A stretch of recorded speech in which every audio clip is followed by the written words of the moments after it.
Hey, welcome back folks. It is Crazy Welder, and in today's video I am extremely cold, which is why I'm wearing my penguin pajamas, and I'm going to be talking about some of the VR headsets that I've recently purchased for the Android mobile phone that I have, specifically the two mobile phones that I have, which is the Note 4 and the Note 7.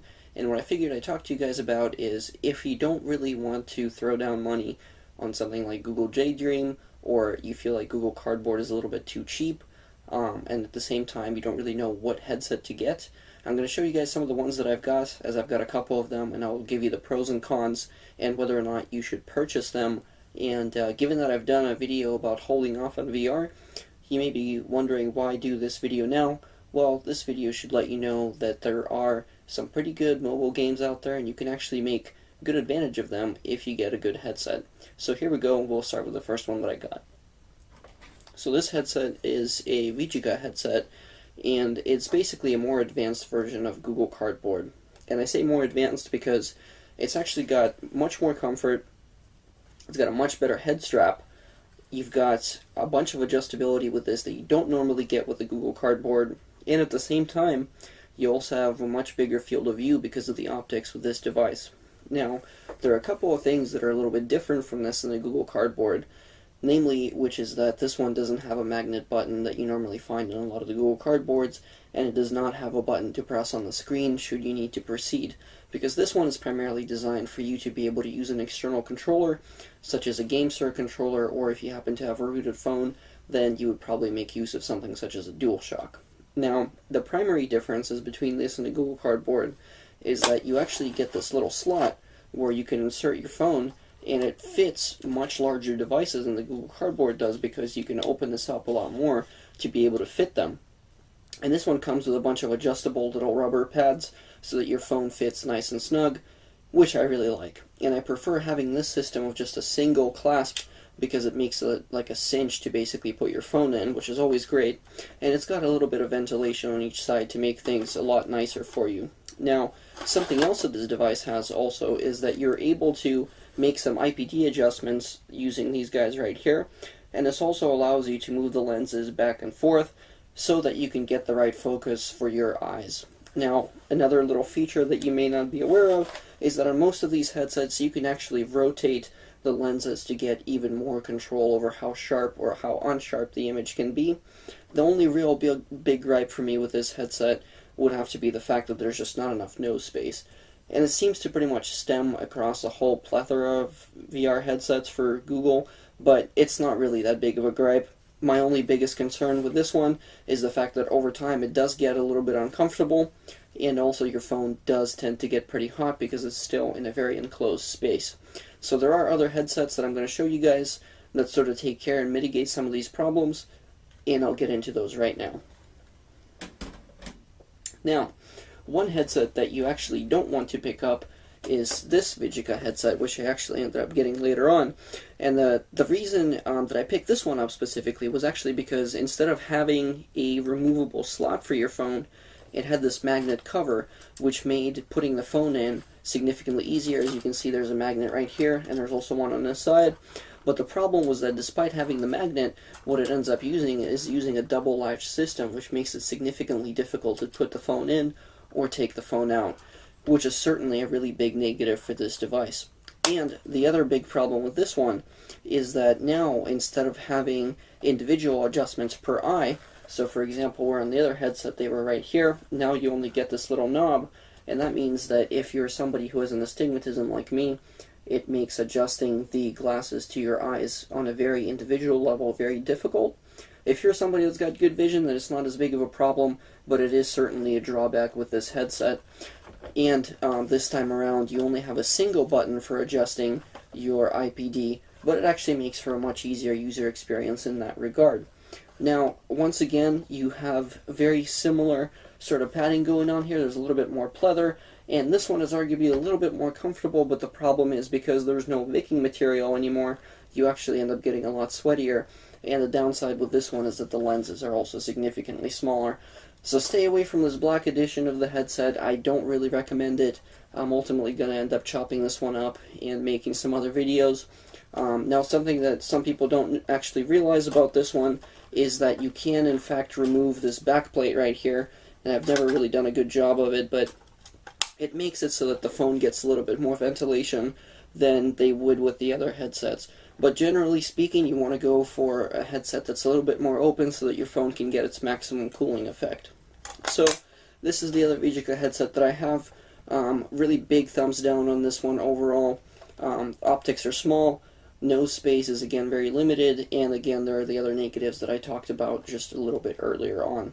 So let's move on to the next one that I have, which happens to be this one, which is the ATVR headset. And the reason why I would actually recommend this one over any of the ones that I have would be because you have a lot more venting going on here on the sides and all around, so your phone is able to get a lot more ventilation than any of these other headsets.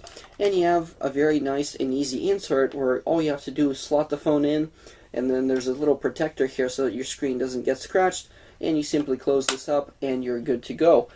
And there's a really good seal here on this, so your phone is not really sliding around too much. It's very easy to adjust, which certainly makes your life easier. Once again, single IPD adjustment up on top, and you do get to move your eyes forward and back as you did with the other one, and it does so by doing a very HTC Vive type deal where actually this part of the headset moves back and forth. And even though you cannot adjust your eyes individually, as with the first Vijika headset I showed you, it actually does a pretty good job. And despite using some pleather material, because of the holes in this and some of the wicking material inside, it means you're not actually going to get quite as hot with this headset. Now, the drawback once again is the issue of the nose, but actually I did not feel like it was too discomfortable wearing this, and a large reason for that is because this headset actually comes with this little top piece right here that sits on your forehead and allows this device to hang a lot more from the top of your head than on your nose, which makes a huge difference for comfort.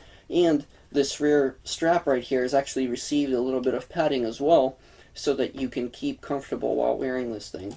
Now, the other nice thing about this headset is that you've got some really nice big lenses in here, so actually if you compare it to the other headsets, you can really see the difference in terms of the optic size, which makes a big difference simply because of the fact that you have a much bigger field of view than you do with the other one.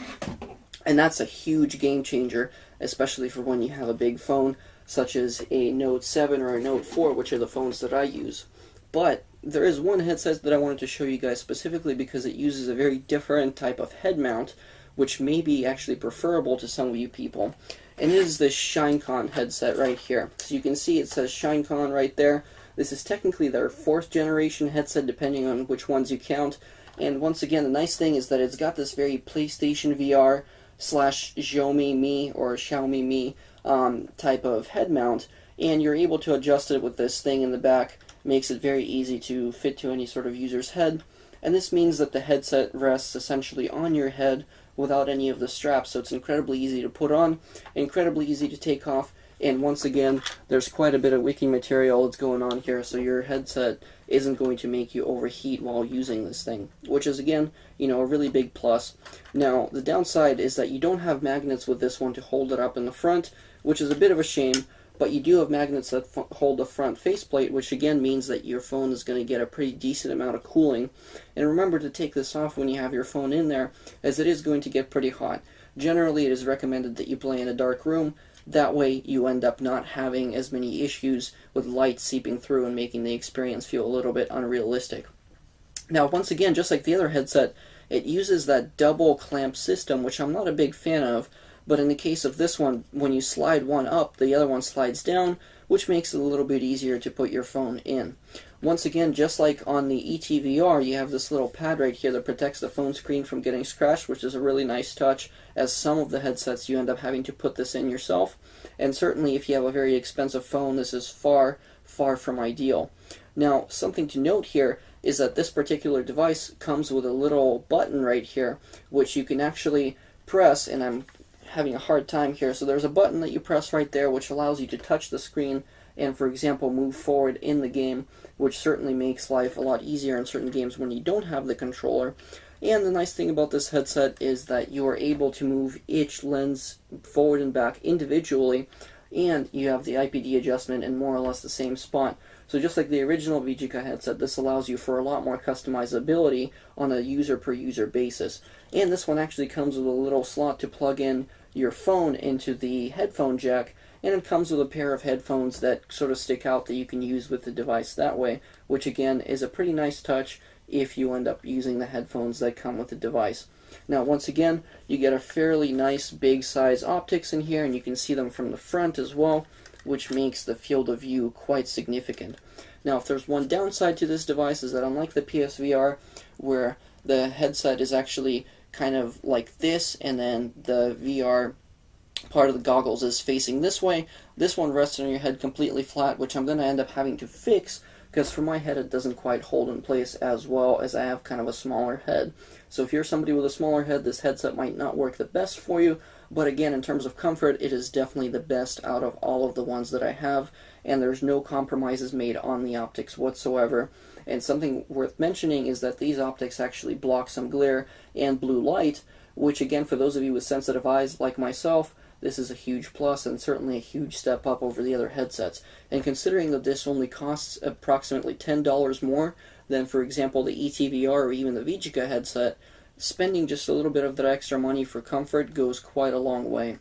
So these are my headsets, guys. Hopefully this helps you out. I'm really hoping that I'll be able to pick up my own version of the PSVR to review later on, and I'll show you how it compares to the other headsets that I've had so far. And one of my biggest reasons for picking that one up over a lot of the other ones that exist in the market today mostly has to do with the subpixels that I talked about in my previous vlog about this stuff. So if you want to see more of that, if you want to see some more information on VR, go ahead and watch my other videos. I'll try to link them in the description as well as at the end of this video, and I will see y'all in the next vlog that I do.